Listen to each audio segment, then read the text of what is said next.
Top 5 NFL Combine storylines. Since we're there, we just talked to John Machota, who is there. Number 5. How does Derek Carr affect the quarterback market? He's going to talk to the Jets. He's going to talk to the Saints. And I want to say someone else I'm leaving out. Hopefully Washington. The Panthers. He's going to talk to several teams, and he's going to take his time. But if you're the Jets and Washington are picking at 13 and 16, the Panthers are picking at 9, the Saints pick at 29. To me, I think the more likely destination for him is the Saints. But if you're the Jets and you sign him, does that mean you're not going to draft a quarterback or try to move up to get one at 13? Because by signing him, you're saying that we're at least in the next 4 or 5 years, Zach Wilson is not our guy. So he won't get to the second deal, and he'll probably get dealt right away by the Jets. So if he goes to the Jets, then that's a big thing, and he could set the dominoes all around. Derek Carr also probably affects the teams that are involved in Aaron Rodgers a lot, because the Jets could be one of those teams. I do think the Titans should really consider Derek Carr. Honestly, I don't know how much better he is than Ryan Tannehill. Tannehill's had trouble staying healthy throughout seasons. So I don't know. It's kind of interesting that a guy who is probably better than the record indicates, but not an earth shaker at quarterback, is going to affect this entire market. Does it affect anybody at the top of the draft and what they're looking for? Well, like the very top, he's not going to sign with the Texans. He's not going to sign with the Colts. He's not. But the Panthers at 9, that could be a team that drafts Anthony Richardson or Will Levis or somebody like that. Maybe Levis might be gone before then too. But yeah, I think it does affect, do you go up and move, or do you feel like maybe you don't have the capital to go move and you sign Derek Carr because you feel good about the rest of your roster? Yeah, I feel better about him than some of these other signings that have taken place with guys who have seemingly worn out their welcome, like Carson Wentz in Washington. I'd much rather have Derek Carr any day over Carson Wentz, and there's probably other examples along those same lines. But yeah, it'd be interesting to see where he lands, because he's certainly not done, and I don't think he's tapped out by any means or shown the absolute best that he can show. He's only 31 years old. I know that's technically starting to get up there age-wise, but, as we see now, and look, not everybody's going to be Tom Brady playing into his 40s or anything. That's not going to become the new norm, but I think 31, you still have plenty of gas in the tank at QB. So now hugely motivated because of, a feeling of, the fact the franchise didn't believe in him or disrespected him in some way by moving on. And I think he'll be highly motivated to go and perform well for whoever it is. But, yeah, certainly a lot of teams that could use a guy who's got some proven stats in Derek Carr. Number 4, Jalen Carter. And, to take out the actual, what terribly happened here, does this affect him? He's not going to have a Lyle Collins-like drop where he doesn't get drafted at all.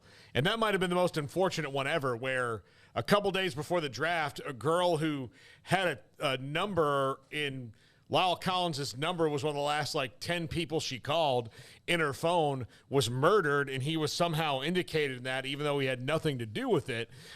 So he dropped completely out of the draft, and the Cowboys lucked into a first-round talent for the better part of a decade, because he went and signed there after the draft, and they didn't let him go anywhere else. It's just that thing with Lyle Collins, you're talking about the Cowboys. It was like free agency. Laramie Tunsil too, with the old gas mask smoking weed picture, whatever came out. As the draft is going on, and then he falls somewhat. Turned out to be a hell of a player. I don't know. It's the guy they're talking about being the number 1 overall pick, though. They weren't talking about that with those guys. Number 1. Collins was like a top 15 pick. Yeah, how many of the 32 teams will take him off their board?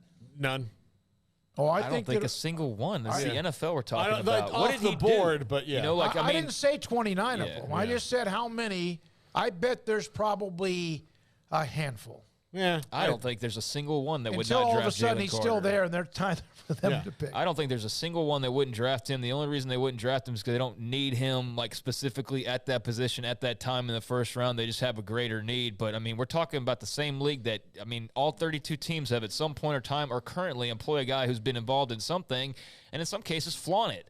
We're talking the Cowboys, it's like Kevontae Turpin's great comeback story. It's do we want to talk about what the comeback was from? Like, that bothered me to no end during the year. No, he didn't have a disease. Right, no, You know, it wasn't like he beat cancer. Or it was like, no, he got in a bunch of trouble, got booted off of TCU, and then, bounced around in the alt leagues, and now he's with the Cowboys returning kicks, and it's like, that was not some great comeback story. I'm sorry.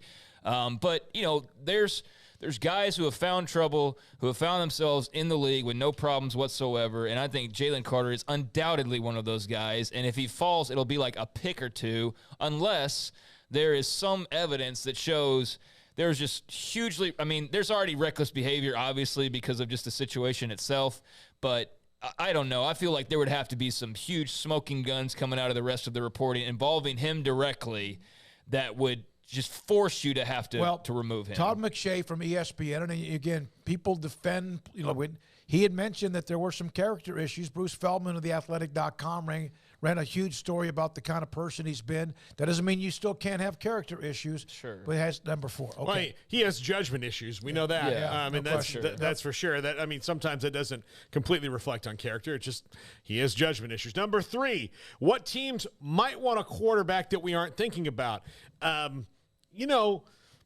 Especially you look in the top 10, there's a couple. The Lions are interesting to me because Jared Goff is their quarterback. He got him to the playoffs. He's been to the Pro Bowl 3 times. He's been to a Super Bowl. So he probably gets a worse rap than he deserves because he and Sean McVay just didn't see eye to eye. He gets traded and they go and win the Super Bowl with Matthew Stafford. But does Detroit say, you know what, we're sitting here at 5? Matthew Stafford, Von Miller, among others, too. Yeah, right? so... Yeah. But do they say, look, we like Jared Goff, but, I thought he was really good. Dude. Yeah, I'm not saying elite, but I thought he was. Would that also be a spot where, or they're at 6, I think, but would that also be a spot where, Anthony Richardson makes sense because you could develop him behind Jared Goff? If the Packers are going to draft quarterbacks and they have Aaron Rodgers and or Brett Favre, then why wouldn't they? Exactly. Yeah. And no, I mean, they should be copying the only team that regularly wins. I'm not comparing him to those guys. Well, yeah, but they should be trying to maybe copy the only team that regularly wins their division. Yeah. So, yeah, I want to backtrack on the Jalen Carter thing now I think about it. If he does, in fact, have charges that are found to where he's felony charges? Yeah, if that turns into that, he's got charges for the reckless part of this, but if that were to turn into something, then yes, you might see some because he might have to go to jail. That's part of the unknown. But yeah, that would be a scenario, an asterisk of teams would probably not go that direction. But if in fact there's any previous type behavior that we don't know about, if it all adds up, then sure. But just on the surface of this incident, as sad as it is, and I'm sure as remorseful as people involved are, I just don't think we know enough right now to say they're going to remove him and not sniff the potential number 1 overall pick in the entire draft. There will be a handful, I think, and we won't maybe know that, but might just say we're not interested, even if he's the best player on the draft board. Okay. Yeah, I don't have much to add to this one. I think it's pretty clear. I don't know who those teams could be. That's what you're asking, and it's very interesting that there is sort of that story behind the story that is probably not getting a ton of attention because the focus is so much on the top couple of guys or on Aaron Rodgers or on those things. But yeah, there's plenty of other teams that could very well make a move. Yeah. Number 2.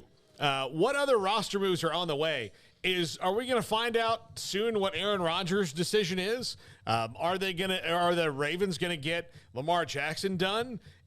Look, DeAndre Hopkins, Mike Evans. I don't think Stephon Diggs is really out in the water. I think that the Diggs brothers have made it seem that way. But does a big move like that get made for before the free agency period? And for Aaron Rodgers, it pretty much almost has to because of the gigantic amount of his guarantees, $60 million.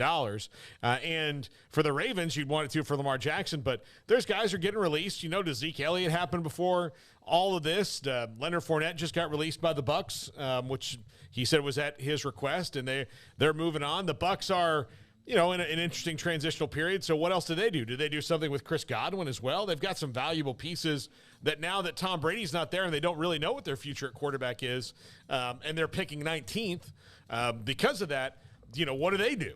How do they move forward? That team just looks so old by the end, didn't it?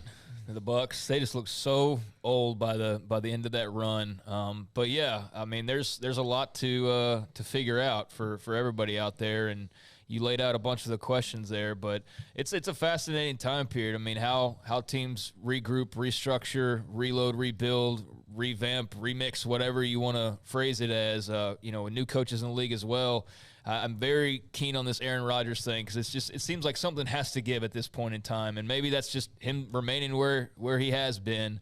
I don't really buy you buying into Lamar Jackson and leaving? Yeah, no, I'm not at all in any way, shape, or form. No, him, yeah, but yeah, I'm curious to see what else might be out there as well. If you have a quarterback, even if it's not Aaron Rodgers or Patrick Mahomes or whoever, and some move on, like Detroit let Stafford go to or traded him. There aren't enough of them anyway, so if you have one and Lamar Jackson's winning record, his winning percentage after a certain amount of games is among the top 4 best all time with names like Mahomes, Brady, and Staubach. Yeah. Now, does he have some things that aren't perfect? Sure, but I want a guy that wins. I think part of this is, one, he's maximizing his overall value. The franchise tag allows him to do that. 2, the other thing he needs to do if he wants to win, especially in the short window that people have, especially as a running quarterback in the league, they need to get him some weapons, and I think he's going to use this to gain that leverage and be like, yes, please go get me DeAndre Hopkins or Mike Evans or some of those guys I talked about before, because they don't have that. They have 2 really good tight ends. They don't have healthy running backs ever, which is unfortunate for them. And then they don't have any real, stud wide receivers there either. And number 1, what do the Bears do? They, I think it'd be all these people saying they should trade Justin Fields or draft a quarterback. Look, they just had the best season by a quarterback that they've had in forever. And if they build that the right way around Justin Fields and the offense, I think, kind of an Eagles Jalen Hurts type situation, that kind of offense that they can be very successful, surround them with weapons, load up on picks. But who is that you're going to load up on picks from? Is it the Texans 2-12 in the first round? They go up before you and draft the quarterback that they want? Is it the Colts? Is it somebody else like the Panthers, who may have to mortgage the farm to make sure that they get Bryce Young or whoever the quarterback that they like the most is, because they are in dire straits? So the Bears, for the first time in a long time, hold a lot of cards. And thanks to Lovie Smith and the Texans. Yeah, exactly. So very curious to see what they do here. Yeah, me too. That's going to be a very interesting top of the draft now with just the decision now with Jalen Carter and whatever unfolds legally from that side of things, and just the quarterbacks and the debate over those guys. And, it didn't even – the talk about how high could Bijan go, and it's going to be an interesting draft. I don't think there's not that Trevor Lawrence, right? There's not that go-to number 1 overall guy. Carter was that, but now there's at least a little bit of a ripple there. Maybe he still is, but I think it's going to be a fun process to get to April and see how this all unfolds. Real quickly, we are out of time, but Hayden Maxwell, the super chat, asked